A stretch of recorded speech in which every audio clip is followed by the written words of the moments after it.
ሰላም እንዴት ናችሁ? ቲቲ ነኝ። ዛሬም እንደተለመደው በአዲስ ቪዲዮ መጥቻለሁ። የዛሬው ርዕሳችን ምንድነው የሚሆነው? ላይፍ ስኪልስ ወይም የህይወት መርሆች ለልጆች የሚል ነው። አብራችሁን ሆኑ። እንግዲህ ላይፍ ስኪልስ ስንል ምን ማለታችን ነው? ላይፍ ስኪልስ ስንል የህይወት መርሆች ናቸው፣ ላይፍ ፕሪንሲፕልስ ናቸው። ለልጆቻችሁ አዳፕቲቭ ወይም ፖዚቲቭ ባህሪያት ናቸው የምታስተምሯቸው ማለት ነው፣ በላይፍ ታይማችሁ ማለት ነው። ልጆች ብዙ ጊዜ ፕራክቲካሊ የምታስተምሯቸውን ነገሮች ነው የሚይዙ ኢንስቴድ ኦፍ ቴዎሪቲካሊ የምትነግሯቸው ማለት ነው። ሶ በፕራክቲስ እንዲያደርጉ የምታደርጓቸው ነች። ከነዚህም ውስጥ ምንድን ነው የመግባባት ችሎታ ሊሆን ይችላል፣ ኮሚኒኬሽን ስኪል ሊሆን ይችላል፣ ሚዛናዊ አስተሳሰብ ወይም ክሪቲካል ቲንኪንግ ሊሆን ይችላል፣ የሰዓት አጠቃቀም ታይም ማኔጅመንት ሊሆን ይችላል፣ የገንዘብ አያያዝ ፋይናንሻል ማኔጅመንት ሊሆን ይችላል። ሁሉም ወላጆች ሰክሰስፉል የሆነ ልጅ እንዲኖራቸው ምኞታቸው ነው። ምክንያቱም ሰክሰስፉል የሆነ ልጅ ትሬን አድርገው እንዲኖራቸው ነው ሁሉም የሚፈልገው። ውጤታማ የሆነ ልጅ የሚጠላ ሰው የለም ማለት ነው። ሶ ይህን ለማግኘት ግን ምንድነው ስትራይቭ ማድረግ አለብን ወይም መልፋት አለብን ማለት ነው በልጆቻችን ላይ። ሶ እነዚህ ችሎታዎች ፕራክቲካሊ በቀን ተቀን ህይወታችን የምታስተምሯቸው ላይፍ ስኪልስ ይባላሉ። ሶሻል ስኪልስ ወይም የህይወት መርሆች ላይፍ ስኪልስ ይባላሉ ማለት ነው። ሶሪ ላይፍ ስኪልስ ወይም የህይወት መርሆች ይባላሉ ማለት ነው። ከእነዚህም ውስጥ የመግባባት ችሎታ፣ ክሪቲካል ቲንኪንግ፣ ዲሲሽን ሜኪንግ አቢሊቲ እነዚህን የመሳሰሉትን ያካትታል ማለት ነው።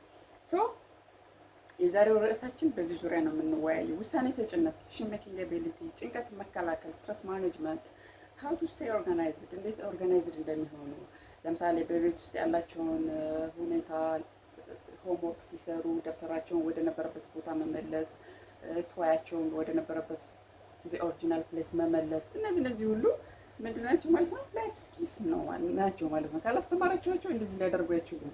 የሀብቱ ትሬን ዜም ማለት ነው። ንጽህና አጠባበቅ፣ ሃይጂን፣ ሻወር መውሰድ፣ ራሳቸውን በደንብ ማወቅ፣ ለሰው ያላቸው አስተሳሰብ፣ ሰው መውደድ እንዴት እንደሆነ፣ ለሌሎች ሰዎች የሚሰጡት ፍቅር፣ ውድቀት ሲመጣ እንዴት ማኔጅ እንደሚያደርጉ፣ ፔት መንከባከብ፣ ለጓደኞቻቸው ጥሩ መሆን፣ አጠቃላይ ለሰው ጥሩ እንዴት መሆን እንደሚቻል ይሄን ሁሉ የሀብቱ ቲች ዜም ማለት ነው። ሰው እነዚህ ማስተማር ምን ይጠቅማል ማለት ነው? ልጁ አደልትሁድ ላይ ከታች ያስተማራቸዋቸው ትሬን ያደረጋቸዋቸው ልጆች አደልትሁድ ስቴጅ ላይ ሲደርሱ ፍሩትፉል የሆኑ ጥሩ ልጆች፣ በአካባቢያቸው የሚወደዱ፣ በቤተሰቦቻቸው ዘንድ የሚወደዱ ይሆናሉ ማለት ነው። ሶ ከልጅነታችሁ ጀምራችሁ ማስተማር አለባችሁ ማለት ነው። ይሄን ስኪል ላይፍ ስኪልስ ማለት ነው።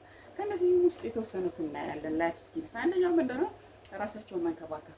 ራሳቸውን መንከባከብ ስንል ምንድነው? ሃይጂን፣ ራስ መንከባከብ፣ ሃይጂን፣ ንጽህና ከራስ ነው የሚጀምረው። ልጆች ባዚን መታጠብ፣ መልበስ፣ ጥርስ መቦረሽ እያንዳንዱ ወላጅ ማስተማር ያለባቸው ነገሮች ናቸው ማለት ነው። እነዚህ ጤናማ ሆነው እንዲያድጉ ይረዳል ማለት ነው። ጤናማ ሆነው ለምሳሌ ቱዝዲኬ ምን እንደሚያመጣ መንገር አለባችሁ። ህመሙን፣ ፔኑ፣ ምኑ መንገር አለባችሁ ማለት ነው። ጥርሳቸውን በኦን ታይም ካላጸዱ ምን እንደሚገጥማቸው ዜናው ማለት ነው ከነገራቸዋቸው። ሁለተኛ ደግሞ ምንድነው? ስለ ምግብ ወይም ኒውትሪሽን ማስተማር። ስለ ምግብ ሄልዚ ምግብ ምን አይነት እንደሆነ፣ አንሄልዚ ፉዶች ምን አይነት እንደሆነ ይህን መንገር አለባችሁ። ለምሳሌ ሾፒንግ ስትሄዱ ገበያ ሊሆን ይችላል ወይ ግሮሸርስ ሊሆን ይችላል። ሾፕ ስታደርጉ እነሱንም ኢንክሉድ ማድረግ አለባችሁ፣ ኢንቮልቭ ማድረግ አለባችሁ፣ እንዲሳተፉ ማድረግ። ምክንያቱም ኢፍ ዜ ነው ከእናንተ ጋር ሾፕ ሲያደርጉ ይሄ እንደዚህ ነው ብላችሁ ከነገራቸዋቸው ኢዝሊ በቀላሉ ያውቃሉ ማለት ነው። ሶ የሶስተኛው ደግሞ ምንድነው? ሶስተኛው ስኪል ኩኪንግ ስኪል፣ ስለማብሰል። ይሄ ደግሞ ምግብ ስለማብሰል ብዙ ጊዜ ህጻናትን ምግብ ለማብሰል ምናምን ወላጆች ኢንቮልቭ እንዳይደርጉ አይፈልጉም። ምክንያቱም እንደዚህ ይሆናል ምናምን ትቃጠላለህ፣ እንዲህ ትሆናለህ ምናምን የሚል አለና እንደዚህ መሆን የለበትም። ሀብቱ ፓርቲሲፔት እንዲያደርጉ መፍቀድ አለባችሁ ማለት ነው። ማብሰል ብዙ ጊዜ ኃላፊነትን ያስተምራል፣ የጊዜ አጠቃቀምን ያስተምራል፣ ሂሳብ ያስተምራል፣ ቲምወርክን ያስተምራል፣ በጋራ መስራትን ያስተምራል፣ ኮንፊደንስ ለመገንባት ይጠቅማል። ከሰው ጋር ምን አይነት ግንኙነት እንዲኖራቸው ያደርጋል። ምክንያቱም አብረው ሲሰሩ፣ አብረው ከእናንተ ጋር ሲሳተፉ ቲምወርክን በጋራ መስራትን ያውቃሉ። ከፉዱ ጋር ጥሩ ሪሌሽን ይኖራቸዋል። ማትስ ደግሞ ይችላሉ፣ ሂሳብ ይችላሉ፣ ኮምፕሬንሽን ይችላሉ፣ ክሬቲቪቲ ያስተምራል ማለት ነው። ኩኪንግ አሁን ይሄን ብዙ ሰው ላያውቅ ይችላል። ግን ኩኪንግ ምንድነው? ሂሳብ ያስተምራቸዋል፣ ክሬቲቪቲ ያስተምራቸዋል፣ ከሰው ጋር ያላቸውን ግንኙነት ቲም ወርክ ያስተምራቸዋል፣ ሌሎችም ክሬቲቪቲ ደግሞ ያስተምራቸዋል ማለት ነው። ሀው እንዴት ስትሉ ኃላፊነት ለምሳሌ የስራው ባለቤት እንዲሆኑ የሆነ አሳይመንት አሳይን አድርጋቸዋቸው የስራው ባለቤት እንደሆኑ ያውቃሉ ማለት ነው። ይሄን መስራት አለባችሁ ምናምን ብላችሁ አሳይን ስታደርጋቸው እኔ በቃ ይሄን ስራ መስራት አለብኝ አሳይን ተደርጌያለሁ ኃላፊነት ይወስዳሉ ማለት ነው። ሶ የሆነ ነገር በራስ ምን እንደሚመጣ ያውቃሉ ማለት ነው። ሚስ ቢያደርጉ ምናምን ሲያበስሉ ምናምን እና ኢንግሪዲየንት ቢሳሳቱ ምግቡ ምን ሊሆን እንደሚችል ዘይ ነው ማለት ነው። ይሄ ምንድነው? ኃላፊነት ይወስዳሉ ማለት ነው። ኃላፊነታቸውን ይወጡበታል ማለት ነው። ሶ ፔሸንሲ ደግሞ ይማሩበታል። በዚህ ፔሸንሲ ማለት ትዕግስት ማለት ነው። ትዕግስት ኩክ ሲደረግ ሲበስል ምናምን ያለውን ታይም ትዕግስት። ህጻናት ብዙ ጊዜ ትዕግስት የላቸውም። ቶሎ ነው ነገሮችን እንትን ማለት የሚፈልጉ እና ፔሸንሲ ያስተምራቸዋል ማለት ነው። ኩኪንግ የሰዓት አጠቃቀም ያስተምራቸዋል። ታይም ማኔጅመንት ለምሳሌ ቾፕ ሲያደርጉ ሶስ ሲጨምሩ የምግቡን ኦርጋናይዜሽን ስኪል እንዲኖራቸው ያደርጋል። ኦርጋናይዜሽን ስኪል ማለት which one comes first ምናምን የሚለውን ኦርጋናይዝድ የሆነ ነገር በቃ ንጽህና ኦርጋናይዜሽን ማለት የሆነ እሱን ነገር ያስተምራቸዋል ማለት ነው። ኩኪንግ ሰው የሰዓት አጠቃቀም ሰዓት በዚህ ሰዓት ይሄ ምግብ ካልበሰለ ምንድነው የሚሆነው ኩክ ካልተደረገ ምናምን የሚለውን ነገር ያውቃሉ ማለት ነው። በዛም ቲም ወርክ በጋራ መስራት ቲም ወርክ ለቤተር ሰክሰስ ጠቀሜታ አለው ማለት ነው። ሶ እሱን ያውቃሉ። ምግብ በማብሰል ብዙ ጊዜ ኮኦፕሬሽን ትብብር ይጠይቃል። አንዱ የሆነ ነገር ሲከታተፍ ሌላኛው እቃ ሊያጥብ ይችላል። ኦር ምናምን እቃ ጠቡ ልትሏቸው ትችላላችሁ ወይ ምናምን እና ቲም ወርክን እንትን ይሉበታል ይማሩበታል ማለት ነው። አብሮ መስራትን ይማሩበታል። ይሄም ይጠቅማቸዋል ማለት ነው። ሶ ማስ ስኪል ደግሞ ምንድነው? ሲያበስሉ ኢንግሪዲየንት ሜዥር ማድረግ፣ ፕሮፖርሽን ማወቅ፣ በምን ያክል ፕሮፖርሽን ምግቡን እንደሚሰራ ወጡ ላይ ምን እንደሚደረግ ምናምን ይሄ ምን ኮንሴፕት እንዲኖራቸው ያደርጋል ማለት ነው። የማክስ ኮንሴፕት እንዲኖራቸው ያደርጋል ማለት ነው። ሌላኛው ምንድነው? ክሬቲቪቲ ነው። ክሬቲቪቲ እንዴት ነው የሚኖራቸው ስትሉ ፈጠራን ያበረታታል ኩኪንግ። እንዴት ኤክስፐሪመንት እንዲያደርጉ ሀው ብሎ እንዲጠይቁ። የተለያዩ ፍሌቨሮች አሉ። ምግብ ስንሰራ የተለያዩ ፍሌቨሮች ናቸው ያሉት። ሰው አንዱ ምግብ ከሌላው ምግብ ፍሌቨሩ የተለያየ ነው፣ ጣዕሙ የተለያየ ነው። ሰው ጣዕም እንዲለዩ፣ ፍሌቨር እንዲለዩ፣ ቴክስቸር እንዲያውቁ፣ ኢንግሪዲየንት እንዲያውቁ ያደርጋቸዋል ማለት ነው። ሰው እነዚህ እንትን ሲሉ ፈጠራቸው እንዲያደርግ አስተዋጽኦ ያደርጋል ማለት ነው። ሰው ኩኪንግ እንደ ቀላል ማየት የለባችሁም እና ኩክ እንዲያደርጉ ያስተዋሉ ማለት ነው። ሰው ኮንፊደንስ ይጨምራል። የተለያዩ አበሳሰል ቴክኒክ እንዲያውቁ ያደርጋል። ባዩ ቁጥር ምንድነው ሲበስል ሲያዩ በራስ መተማመናቸው በዛው ይጨምራል። ኮንፊደንስ ይጨምራል። ኩክ ሲደረግ የተለያዩ ፍሌቨሮች እንዳሉ ያውቃሉ። ኢንግሪዲየንቶች እንዳሉ ያውቃሉ። ሶ ይሄን ባደረጉ ቁጥር በራስ መተማመናቸውን ይጨምራል ማለት ነው። ኩኪንግ የሚያመጣው ተጽዕኖ ቀላል እንዳልሆነ ነው የምነግራችሁ። ሶ ስትሰሩ ፈን አድርጋችሁ እንዲሳተፉ ማድረግ፣ ለምሳሌ ከለርፉል ኢንግሪዲየንት ስትጠቀሙ ማሳየት፣ ሙዚቃ እያዳመጣችሁ ማሳየት፣ ፖዚቲቭ እና ኢንጆየብል ማድረግ ኩኪንጉን ምናምን ለእነሱ ከፍተኛ ጠቀሜታ ያመጣላቸዋል ማለት ነው። ሶ ስትሰሩ ደግሞ ምንድነው ማድረግ ያለባችሁ? ኤጅ አፕሮፕሪየት የሆኑ ምግቦችን መስራት ከእነሱ ጋር የሚሄዱ። ለምሳሌ ኦምሌት ሊሰሩ ይችላሉ። ሲምፕል ፉድ የሆነ ነገር ወይ ሱፕ ነገር ሊሰሩ ይችላሉ። ሲምፕል የሆኑ ነገሮችን ዲሾችን ሰርታችሁ ወደ ኮምፕሌክሱ ነው መሄድ ያለባችሁ እንጂ መጀመሪያ ኮምፕሌክስ የሆነ ፉድ እንዲሰሩ ማድረግ የለባችሁ። ምክንያቱም ማወቅ አይችሉም ተብሎ እና እንደዛ ማድረግ አለባችሁ። ኤጅ አፕሮፕሪየት የሆነ ከነሱ እድሜ ጋር የሚሄድ ምግብ እንዲያበስሉ ማድረግ አለባችሁ። አራተኛው ምንድነው? ንጽህና ላይ ማተኮር፣ ሃይጂን ላይ ማተኮር። ልጆች የንጽህና እንትን ያውቁበታል ማለት ነው። ኩክ ሲያደርጉ ኤቭሪቲንግ ኦርጋናይዜሽኑ ምኑ የንጽህና ኮንሰፕት ያስተምራቸዋል ማለት ነው። የሰሩበትን ቦታ እንዲያጸዱ ማድረግ ምናምን ይሄ ይማሩበታል ማለት ነው። ኤክስፕሎሬሽን ይሄ እንግዲህ ምንድነው የኩኪንግ ጥቅም ነው። የኩኪንግ ጥቅም በጣም ቫስት ነው። ኤክስፕሎር እንዲያደርጉ ግዙፍ ነው። በተለያዩ የአበሳሰል ዘዴዎች ፍሌቨሮች እንዲያውቁ ያደርጋል። ኤክስፕሎር ማለት ብዙ ነገር ማየት ማለት ነው። በአንዴ ኤክስፕሎር እንዲያደርጉ ያደርጋል። ፋሚሊ አፌር እንዲሆን ያደርጋል። ቤተሰባዊ ይሆናል። ምግቡ ሲሰሩ ምናምን ቲምወርክን ያስተምራቸዋል እና ፈን ይኖራል። የእርስ በርስ ግንኙነትን ይጨምራል። ኢንተራክሽን ይጨምራል። ከቤተሰቦቻቸው ጋር እርስ በርሳቸው እንዲገናኙ ያደርጋል። እንዲተዋወቁ ቦንዴጅ ይኖራል፣ ግንኙነት ይኖራል ማለት ነው። ዱሪንግ ኩኪንግ ታይም ሰው ኩክ እንዲያደርጉ መፍቀድ አለባችሁ ማለት ነው። ስኖት ቀላል አይደለም። ኩክ እንዲያደርጉ ልጆችን ወላጆች መፍቀድ አለባችሁ ማለት ነው። ይሄ አንዱ የላይፍ ስኪል ነው ማለት ነው የምታስተምሯቸው ለልጆቻቸው። አምስተኛ ነጥባችን ምንድነው? የገንዘብ አያያዝ ሀውቱ ማኔጅመንት። የገንዘብ አያያዝ ደግሞ ምንድነው? የብርን ጠቀሜታ መንገር። ብዙ ጊዜ ልጆች ብር ምን እንደሆነ አያውቁም። የገንዘብ ጥቅምን መንገር አለባችሁ። ኢምፖርታንት ላይፍ ስኪል ስለሆነ ይሄም ኢትስ ዋን ፓርት ኦፍ ላይፍ ስኪል ስለሆነ እንዴት ነው የምታስተምራቸው? ትንሽ ገንዘብ በመስጠት እቃ እንዲገዙ በማድረግ ሴቭ እንዲያደርጉ ማድረግ። ለምሳሌ አሁን ኢቨንት ሊኖርባቸው ይችላል፣ ልደት ሊኖርባቸው ይችላል፣ ወይ ደግሞ ከጓደኞቻቸው ልደት ሊሳተፉ ይችላሉ። ካምፒንግ ይባላል፣ በካምፒንግ ሊሳተፉ ይችላሉ ምናምን ያኔ ሲሄዱ ገንዘብ ያስፈልጋቸዋል እና ብር ስለሚያስፈልጋቸው ሴቭ እንዲያደርጉ ቀድሞ ምናምን ይሄን ስኪል ምን ማድረግ አለባችሁ ማለት ነው? ማስተማር አለባችሁ ማለት ነው።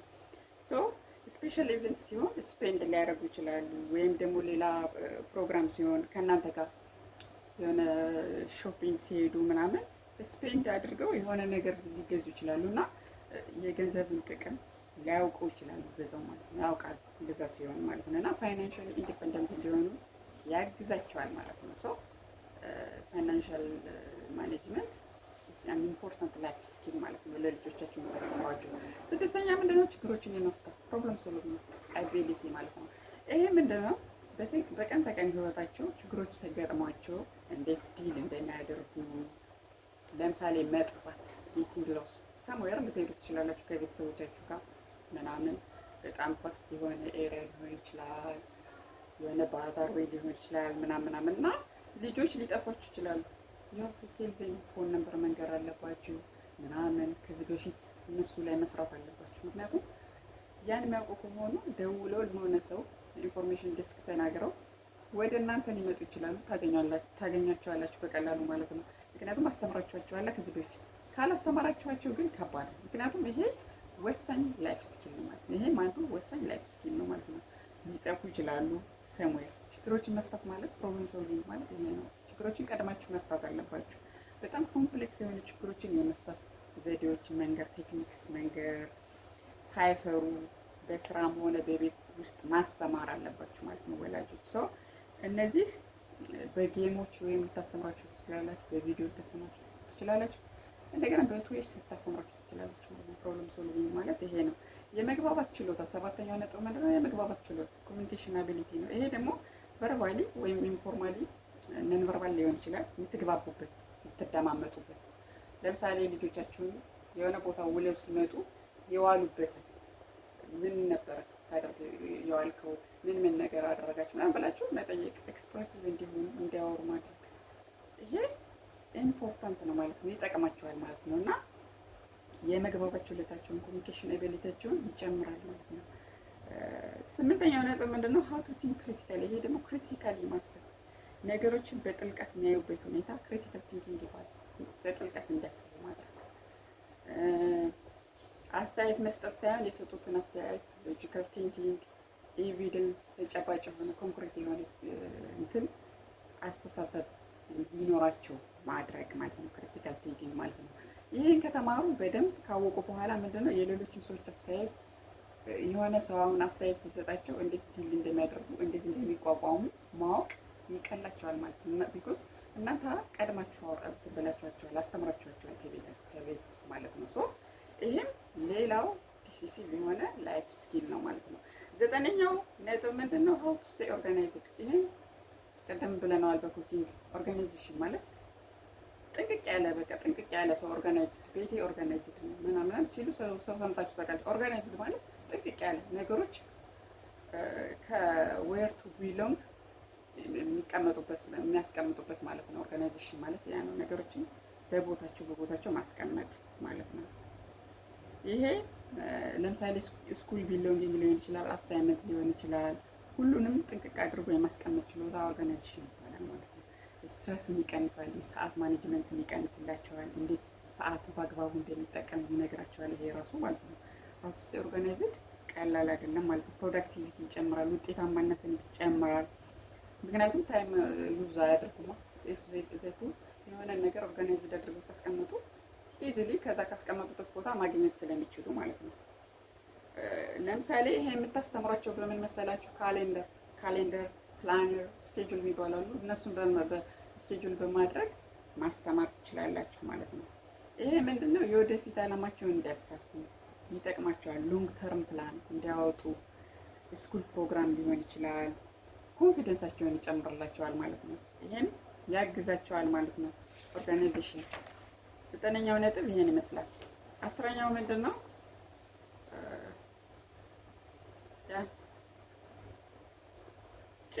ጭንቀት እና ድብርት እንዴት እንደሚከላከል ስትረስ ማኔጅመንት ያልነው ማለት ነው። ይሄ ደግሞ ምንድነው? ከፈተና ሲወድቁ ለምሳሌ ፌሌሪቲ ዋን ፓርት ኦፍ ላይፍ እንደሆነ በሌሎች ቪዲዮዎችም አውርተናል። ይሄን ስትረስ ማኔጅመንት መንገር አለባችሁ። ምክንያቱም ነፃ ማድረግ አለባችሁ።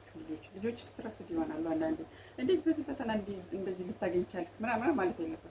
በጣም መቆጠብ አለባችሁ ከእንደዚህ ማለት ነው። ምክንያቱም ፊል ስለሚያደርጉ ሪላክሴሽን ቴክኒኮችን መጠቀም ምናምን፣ ጤናማ ምግብ እንዲበሉ ማድረግ። ምክንያቱም ስትረስ ሌቭላቸው ሎወር ስለሚያደርግላቸው ማለት ነው። 10ኛው ነጥባችን ምንድነው? ጥሩ ግንኙነት መፍጠር ሪሌሽንሽፕ። ይሄ ደግሞ ወላጅ ከቤተሰብ ጋር የሚፈጥረው ከጓደኞቻቸው ጋር የሚፈጥሩት ሰፖርቲቭ መሆን። ልጆች ይህን ስኪል መማር አለባቸው። ለምን መሰላችሁ? ከሌሎች ልጆች ጋር ሲብሊንግ ጋር እህት ወንድሞቻቸው ጋር ሊሆን ይችላል ሲብሊንጎቻቸው ጋር መግባባት እንዴት እንደሚችሉ ይነግራሉ፣ እንትን ይሉበታል ማለት ነው፣ ይማሩበታል። ሰፖርቲቭ እንዲሆኑ ያደርጋቸዋል።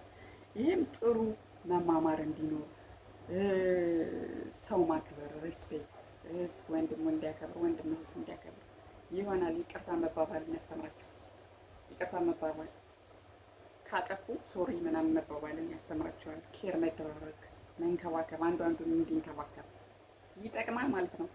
11ኛው ነጥባችን ምንድን ነው? ስለ ደህንነታቸው። ለምሳሌ ደህንነት የምንለው ምንድን ነው? ይሄ ሴኪዩሪቲ የምንለው ማለት ነው። እያደጉ ሲመጡ ብዙ ጊዜ አዌይ ሆነው ሊሄዱ ይችላሉ። ከእናንተ ርቀው ይሄዳሉ። ሰው አዌይ ሆም ሲያሳልፉ የምታስተምሯቸው ይህን ስኪሎች ማስተማር ግዴታ አለባችሁ ማለት ነው። ምክንያቱም ለምሳሌ አልኮል አለ ምን አለ ጓደኞቻቸው ፈንግ ሊያደርጉ ይችላሉ ምናምን። ይሄን ቀድማችሁ መንገር፣ እንዲህ ነገር ቢኖር ምን አይነት ጉዳት እንደሚደርስባቸው፣ ሴፍ ሆነ ነገር ከገጠማቸው ከነሱ ለሚበልጥ አደልት እንዲነግሩ ማድረግ ምናምን። ይሄ ደህንነታቸውን ምን ያደርጋል ማለት ነው? እንዲጠበቁ ያደርጋል ማለት ነው። ከነገራቸዋቸው አዌር ናቸው። ሰው ራሳቸውን መጠበቅ አያቅታቸውም ማለት ነው። ዶስ እናንተ አስተምራችኋቸዋለን ማለት ነው። 12ኛው ምንድን ነው? ይሄም ፌለሪቲ ነው። የስትረስ ማኔጅመንት አውርተናል። ይሄ ደግሞ ፌለሪቲ እንዴት ዲል ማድረግ እንደሚቻል፣ ሁሉም ሰው ፐርፌክት እንዳልሆነ መንገር፣ ማስረዳት፣ ሚስቴክ ዋን ፓርት ኦፍ ላይፍ እንደሆነ መንገር አለባችሁ። ይሄ ምን ይጠቅማል ማለት ነው? ፑሽ እንዳያደርጉና ሃርድ ታይም ሲገጥማቸው ተነቃቅተው ትምህርት እንዲማሩበት ይሆናሉ። ወይም ስራ የሚሰሩ ከሆነ ባገባ 12ኛው ነጥብ ምንድን ነው? ውድቀት ሲመጣ ወይም ፌለሪቲ እንዴት ዲል እንደሚያደርጉ መንገር የመጨረሻው ነጥባችን ነው። ይሄ ሁሉም ሰው ፐርፌክት እንዳልሆነ ማስረዳት አለባችሁ። ሚስቴክ ወይም ፌለሪቲ ዋን ፓርት ኦፍ ላይፍ እንደሆነ መንገር አለባችሁ። እንደገና ለምሳሌ አሁን አካዳሚክ ፌለሪቲ ሊገጥማቸው ይችላል። ሶሻል ፌለሪቲ ሊገጥም ይችላል። ካሪየር ፌለሪቲ በስራቸው ፌለሪቲ ሊገጥማቸው ይችላል። እና እነዚህ ዋን ፓርት ኦፍ ላይፍ ናቸው፣ የህይወታችን አንድ አካል ናቸው ብላችሁ መንገር አለባችሁ ማለት ነው። ሶ ልጁ ምን ይሆናል ማለት ነው? ሰክሰስፉል አደልትሁድ ላይፍ ይኖረዋል ማለት ነው። ኢፍ ዩ ቲች ዜም ዚስ ኦል ስኪልስ ማለት ነው። እነዚህን ስኪሎች በምን መንገድ ማስተማር አለባችሁ? ፈን እና ሜሞራብል ዌይ እንዲታወሱ በማድረግ በፈን ዌይ መንገር አለባችሁ ማለት ነው። እንግዲህ ዛሬው ቪዲዮያችን ይሄን ይመስላል። ሳምንት በሌላ ቪዲዮ እስከምንገናኝ ሰላም።